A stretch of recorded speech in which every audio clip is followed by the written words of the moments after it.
Justin, Anna, and Adam loved playing in the quiet garden behind the little yellow house. They thought it was quiet and peaceful. But the garden had a secret. The plants were busy chatting, just not in a way people can hear. One warm afternoon, Anna leaned close to a daisy and whispered, "Do you ever wish you could talk?" The daisy didn't use words. It sent a tiny smell message into the air. Sunflower! Anna's back! She smells like cookies today.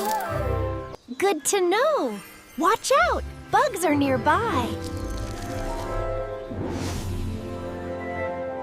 Justin tripped over a tree root and laughed.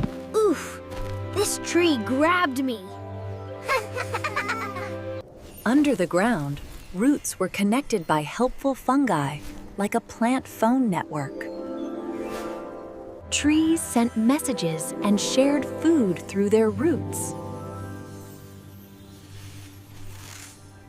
Suddenly, chomp! A hungry caterpillar started eating a leaf. The plant sent out an alarm smell.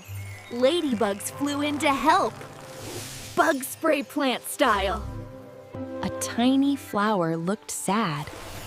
Other plants shared water and food to help it grow.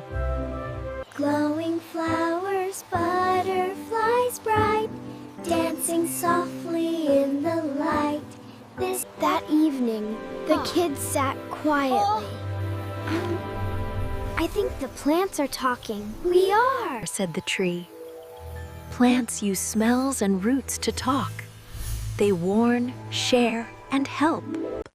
The garden is one happy team. Don't miss a single adventure.